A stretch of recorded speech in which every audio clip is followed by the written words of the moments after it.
Panorama group, जो सोचता है वो करता है।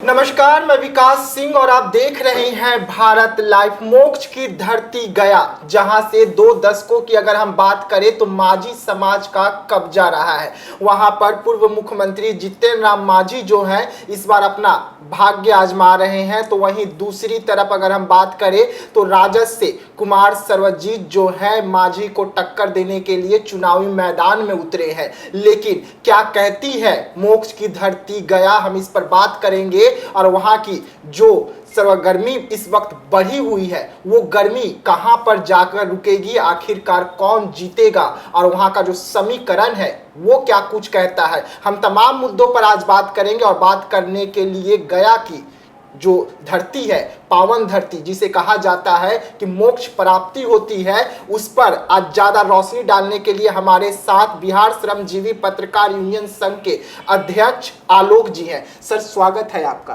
जी, बहुत बहुत धन्यवाद आपका। गया की मोक्ष की जो धरती कहलाती है, आज हम उस पर चर्चा कर रहे हैं। चुनाव का माहौल है, वैसे में मोक्ष की धरती जो गया है उसकी समीकरण क्या कुछ बयां कर रही है इस वक्त? देखिए, गया सिर्फ मोक्ष की ही धरती नहीं है, वह ज्ञान की भी धरती कहा जाता है। और भगवान बुद्ध को बोधि वृक्ष के नीचे वही ज्ञान भी मिला था जी। लेकिन गया राजनीतिक दृष्टि से भी बहुत ही ऊपर रहा है। और यहाँ से पहली बार गया पूर्वी के नाम से जो लोकसभा होता था, हालांकि वो औरंगाबाद का क्षेत्र था, लेकिन वहाँ से पहले सांसद सत्यनारायण सिंह पूर्व मुख्यमंत्री थे जी। और इधर अगर बात किया जाए गया पश्चिमी की ओर से, तो बिजनेश्वर मिश्र जो प्रजातंत्र सोशलिस्ट पार्टी के थे, वो यहाँ से पहली बार सांसद हुए थे। लेकिन यहाँ कांग्रेस 6 बार, प्रजातंत्र सोशलिस्ट पार्टी, राजद, जनसंघ और जदयू एक बार, भाजपा और जनता दल 4 बार इन पार्टियों के एमपी रहे हैं। जहाँ तक गया के समीकरण की बात की जाए तो गया में 6 विधानसभा क्षेत्र आता है, जिसमें शेरघाटी, बोध गया और बेलागंज, ये जो 3 विधानसभा क्षेत्र है, यहाँ भी राजद का कब्जा है। गया टाउन पे बिहार सरकार के लंबे समय तक मंत्री रहे, 8 बार वहाँ से विधायक रहे हैं, प्रेम कुमार जी का कब्जा है। वजीरगंज से जो कि औरंगाबाद से एमपी रहे हैं वीरेंद्र सिंह, वो हैं। और बाराचट्टी से हिंदुस्तानी आवाम मोर्चा का कब्जा है, जहां से जो कि एनडीए कैंडिडेट जीतन राम मांझी जी हैं, उनकी समधन हैं ज्योति मांझी, वो वहां से विधायक हैं। जहां तक गया में जातिगत समीकरण की बात की जाए तो यहाँ सबसे ज़्यादा आबादी मांझी जाति की है जी। 2.5 लाख से 3 लाख के करीब यहाँ मांझी जाति का वोट है। और गया को पर्वत पुरुष दशरथ मांझी की भी धरती कहा जाता है, जिन्होंने पहाड़ को काटकर रास्ता बनाया था। वही दशरथ मांझी जो कि मांझी समाज के आदर्श कहलाते हैं, और इसी की वजह से लगभग 2 दशक से भी ज़्यादा 1999 से यहाँ मांझी जाति के विधायक सांसद रहे हैं। यहाँ राजपूत और भूमिहार की आबादी भी कम नहीं है, दोनों को मिलाकर लगभग 2,60,65,000 यहाँ हैं।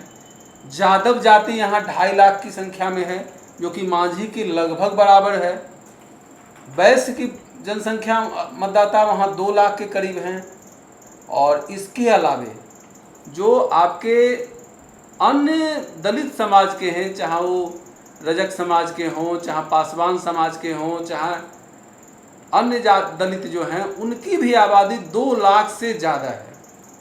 इसके अलावा वहाँ जो गुमनाम वोटर हैं, जिसको पचपौनिया कहा जाता है, और अभी उसको एक शुद्ध नाम दिया गया है अति पिछड़ा, उसकी भी संख्या वहाँ 2 लाख के करीब है।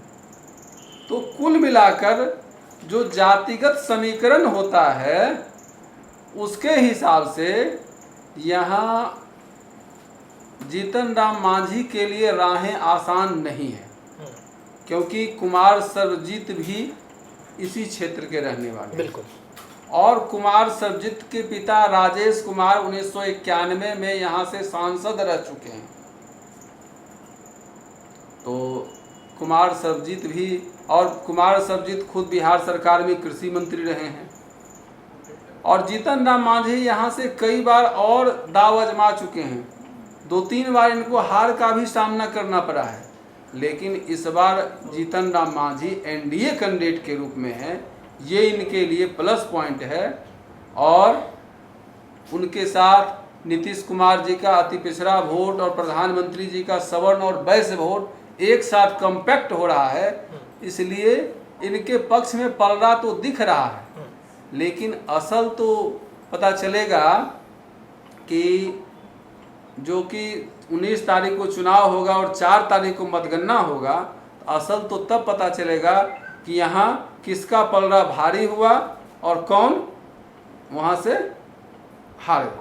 लेकिन देखा जाए, अगर हम बिहार विधानसभा का बात करें, विधानसभा में 3 बार राजद वहाँ से अपना सीट निकालने में कामयाब हुई है और 2 ही बार सिर्फ भाजपा निकाल पाया है। तो इतना आसानी से क्या वहाँ के जो वोटर हैं वो जीतन राम मांझी को अपना लेंगे? हालांकि जीतन राम मांझी वहाँ से जीतने का हमेशा दावा कर रहे हैं। नहीं, विधानसभा सीटों पे आप थोड़ा सा अपने आंकड़ों में सुधार कीजिए। वहाँ से 3 क्षेत्र जो हैं, गया के शेरघाटी, बोधगया और बेलागंज, 3 सीटों पे राजद का कब्जा है। हाँ, तो हम तो कह रहे हैं कि 3 सीटों पर राजद का कब्जा और 2 सीट पर भाजपा का कब्जा है। और भाजपा का कब्जा है, लेकिन बाराचट्टी जो है ज्योति मांझी, वो हिंदुस्तानी आवाम मोर्चा, वो एनडीए का पार्ट है, तो वहाँ उस नाते यहाँ लड़ाई 50-50 की हो रही है। लेकिन विधानसभा का चुनाव अलग होता है और लोकसभा का चुनाव अलग होता है। इसमें जनता दल यू का कहीं कब्जा नहीं दिख रहा है, लेकिन जनता दल यू के भी तो वोटर हैं ना। वो वोटर जो कोर वोटर हैं वो किधर जाएंगे? वो तो एनडीए की तरफ ही जाएंगे। साथ ही यहाँ कांग्रेस का नहीं दिख रहा है, कांग्रेस का किसी सीट पे नहीं दिख रहा है, तो कांग्रेस के जो कोर वोटर हैं वो राजद की तरफ जाएंगे। इसलिए लड़ाई यहाँ 50-50 का है और ये कहना आसान नहीं होगा यहाँ से कौन चुनाव जीतेगा। अगर यहाँ के सांसद के आंकड़ों की बात करें तो यहाँ से ईश्वर चौधरी एक ऐसे सांसद थे जिन्होंने यहाँ से 3 बार कब्जा किया था। वो 1971, 1977 और 1984 3 बार रहे। उसी तरह हरि मांझी जो भारतीय जनता पार्टी से थे, वो 2009 और 2014 में चुनाव जीते हैं। रामजी मांझी जो कि यहाँ से पहले मांझी सांसद थे, 99 में चुनाव जीते थे। उसके बाद विजय मांझी जनता दल यू के 2019 में चुनाव जीते हैं। राजेश मांझी 2004 में चुनाव जीते हैं। तो यहाँ मांझी समाज के लोग भी कम नहीं जीते हैं।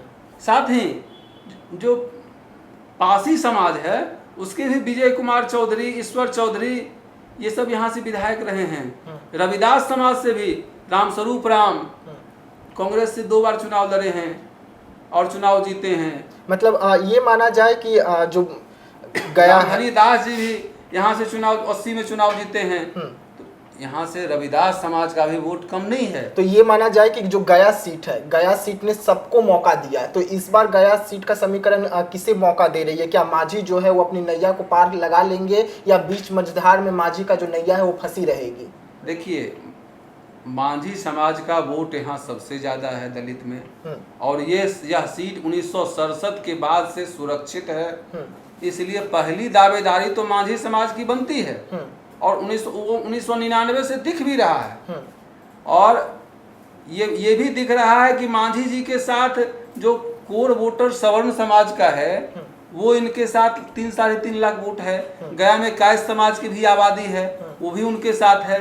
अगर सब कोर वोटर को जोड़ लेते हैं तो मांझी जी के पक्ष में लगभग 6 से 6.5 लाख वोट एकजुट दिख रहा है। तो यही कारण है कि मांझी जी इस कारण से ये माना जा रहा है कि जीतन राम मांझी लड़ाई जीत सकते हैं।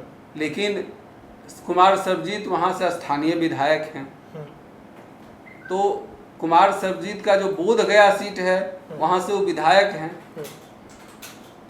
जब विधायक हैं तो उनका भी अपने क्षेत्र पे दबदबा होगा, जान पहचान होगा। उनके पिता 1991 में वहां से सांसद रह चुके हैं।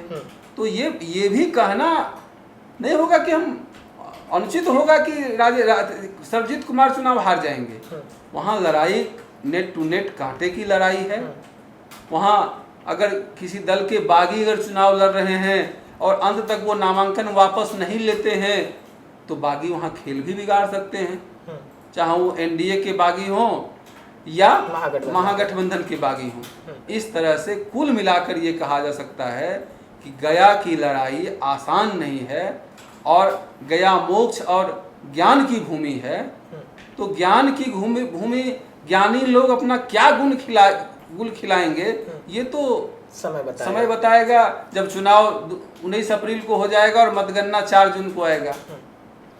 जी हाँ, देखिए जिस तरीके से गया को मोक्ष की धरती और ज्ञान की धरती कहा जाता है, लेकिन वहाँ का जो समीकरण है वो हम आपको बता रहे थे कि जिस तरीके से जीतनराम मांझी कह रहे हैं लगातार कि हमारी जीत जो है वो निश्चित है, लेकिन इतना भी आसान जो है जीत का राह वो नहीं होगा, क्योंकि वहाँ से कुमार सर्वजीत जो है वो प्रबल दावेदार हैं और जीतनराम मांझी को कड़ी टक्कर देते हुए 2024 चुनाव में नजर आ रहे हैं। तो आखिरकार क्या कुछ होगा 4 तारीख को जब रिजल्ट सामने आएगा, गया का सीट किसके पल्ले जाएगी और गया सीट से कौन जीत का स्वाद चखेगा। तो ऐसे तमाम खबरों के लिए आप बने रहिएगा भारत लाइव के साथ। दीजिएगा इजाजत, धन्यवाद। पनोरमा ग्रुप, जो सोचता है वो करता है।